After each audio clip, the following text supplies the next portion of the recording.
orang tua saya, ayah saya, sering ikut rombongan ziarah Wali Songo. Saya takut ayah saya terjebak dalam syirik. Kalau dilarang, ayah tidak mau. Bagaimana saya harus berdakwah kepada ayah saya? Teman-teman sekarang, teman-teman sekalian yang dimuliakan Allah Subhanahu wa taala, ziarah itu artinya kunjungan. Ziarah. Jadi saya menziarahi antum, berarti saya mengunjungi antum. Mau kemana Ustaz Adi? Mau ziarah. Mana? Ke Pak Lutfi. Pak Lutfi di mana? Di Lampung. Kan Pak Lutfi masih hidup. Ziarah itu bukan mengunjungi orang yang wafat saja. Ziarah itu bisa diartikan mengunjungi orang yang masih hidup. Bisa. Jadi ziarah artinya kunjungan. Kunjungan. Baik ya? Nah sekarang, bolehkah kita mengunjungi orang yang sudah wafat? Boleh. Apa yang dikunjunginya? Kuburnya. Makanya ada istilah ziarah kubur. Mengunjungi orang yang wafat dalam kuburnya. Apa yang dilakukan? Mendoakan mereka. Jadi Nabi bahkan mengatakan, silakan. Lihat-lihat. Kuntu nahaitukum an ziyaratil kuburi fal'ana fazuruha. Itu dalilnya. Dulu saya pernah larang Anda untuk ziarah kubur. Dulu itu saat iman lemah. Ada kebiasaan di jahiliyah. Kalau ada orang meninggal, itu mereka meratap-ratap. Ratap-ratap. Untuk menunjukkan bahwa orang ini orang baik. Diratap, ada yang rubuk-rubuk rambut, ada yang mukul-mukul begini. Bahkan nanti gini, saking populernya kesan itu dianggap orang baik, sampai ada jasa penyewaan orang nangis. Jasa nyewa orang nangis. Jadi kalau ada dikenal orang buruk misalnya, disewa nih, berapa orang? Rombongan, untuk nangis saja. Nangis, terus meratap-ratap. Ada itu, zaman jahiliyah. Jadi begitu ada kebiasaan seperti itu, jadilah kultur di masyarakat. Biasanya budaya itu muncul karena biasa. Biasa itu dari kebiasaan. Kebiasaan begitu jadi tradisi nantinya. Maka ketika ada tradisi itu kuat di masyarakat, iman mulai lemah. Di awal-awal, iman masih lemah maksud saya. Karena masih lemah, belum ada penguatan tauhid yang kuat, muncul kebiasaan itu, maka dilarang oleh Nabi SAW untuk sementara waktu ziarah kubur. Larangan datang. Kenapa dilarang? Bukan gak boleh ziarah. Bukan gak boleh ziarah. Larangannya karena dikhawatirkan ketika ada yang meninggal, tradisi tadi lebih kuat daripada awal-awal keislaman, muncullah seperti itu. Sehingga maaf, iman yang seharusnya muncul, teman-teman sekalian, itu terhenti, terbatasi oleh nilai-nilai tradisi yang tadi. Maka setelah imannya kuat, paham bisa membedakan, mana doa, mana diskusi, mana ceramah, mana ngobrol, ya kan? Mana kemudian teman-teman sekalian bisa mendoakan dengan baik, mana yang bisa meningkatkan iman, mana yang bisa mengurangi iman. Dari situlah kemudian, ini yang paling menarik, muncullah sabda Nabi, kuntu nahaitukum an ziyaratil kuburi. Dulu saya larang kalian ziarah kubur karena dikhawatirkan kalian meratap, minta-minta pada yang tidak baik. Fal'ana fazuruha. Sekarang ziarahi. Di ziarah kubur itu hukumnya boleh. Sekarang antum katakan, saya ingin ziarah Wali Songo. Boleh. Apa yang dilakukan saat ziarah itu? Turunkan lagi hadis-hadis Nabinya. Doakan mereka. Apa doanya? Salam dulu. Assalamualaikum ya ahlad diyar. Minal mu'minina wal mu'minat. Wal muslimina wal muslimat. Wa nahnu insya'allahu bikumul lahiqun. Ziarah. Bahkan antum kepada Nabi, ke Madinah, ziarah. Begitu setelah selesai sholat Raudhah, antum lewat Babu Salam, lewat itu kan ziarah. Assalamualaikum ya Rasulullah. Assalamualaikum ya Abu Bakrin. Assalamualaikum ya Umar radhiyallahu taala anhuma. Antum ke Baqi ziarah. Assalamualaikum ya ashaban Nabi sallallahu alaihi wasallam. Assalamualaikum ya ahlad diyar.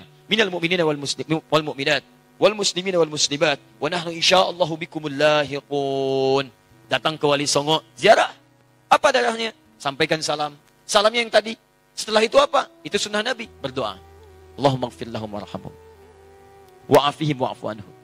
Wa akrim nuzulahum. Wa wasi' madkhalahum. Wa naqqihim minal khataaya kama yunaqqa thawbul abyadu minad danas. Doakan mereka. Ya Allah, alirkan pahala pada mereka. Ya Allah, berikan kemuliaan pada mereka yang telah membawa risalah dakwah ke Nusantara. Ya Allah, muliakan keluarganya. Ya Allah, berikan kekuatan ya Allah kepada keluarganya dalam keadaan yang terbaik. Selesai, itulah ziarah kubur. Lalu sampaikan, ya Allah, kami pun sadar kami kapan pun akan diwafatkan. Maka wafatkan kami ya Allah seperti Engkau wafatkan mereka dalam keadaan yang terbaik. Sudah. Makanya kata Nabi, cara terbaik meningkatkan iman, mengunjungi, berziarah atau ingat pada kematian. Sering lewat alam kubur mengingatkan kita mendekatkan diri pada Allah Subhanahu wa taala. Yang tidak boleh, maaf, minta-minta di kuburan. Pegang nisan, kan? Pak, tolong, Pak, cucu saya mau lahiran, tolong. Makanya saya datang ke sini. Untuk ngapain datang di situ? Yang di situ saja nggak bisa keluar. Antum itu kayak yang di situ. Nah, itu yang tidak tepat. Jadi yang dilarang itu minta-minta pada yang tidak dibenarkan. Kalau ziarahnya nggak ada masalah. Lalu bagaimana kemudian menyikapi yang seperti ini? Antum bikin zarah. Cari ustadz yang bagus.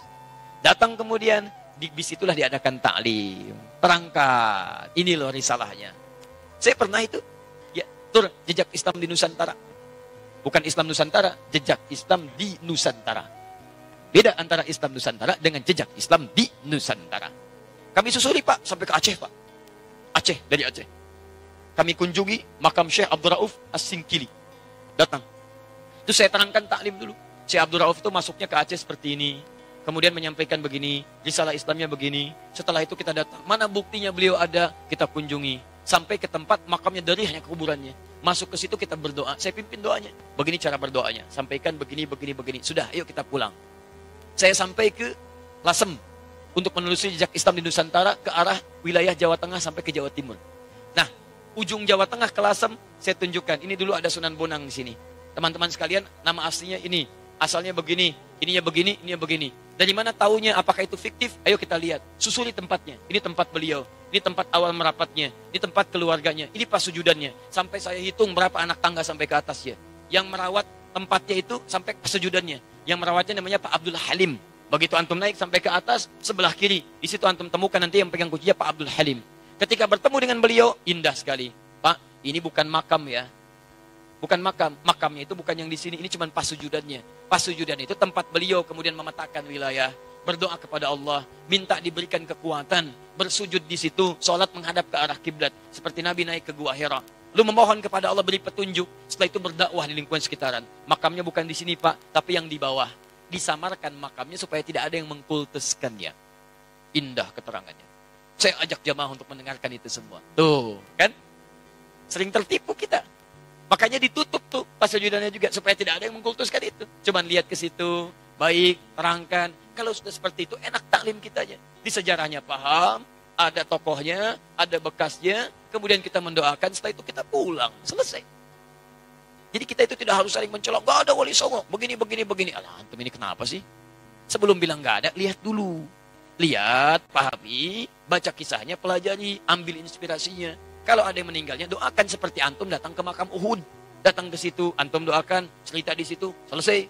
Seperti antum datang ke makam Nabi, berdoa di situ, bahas sekitarannya, pulang, selesai. Itulah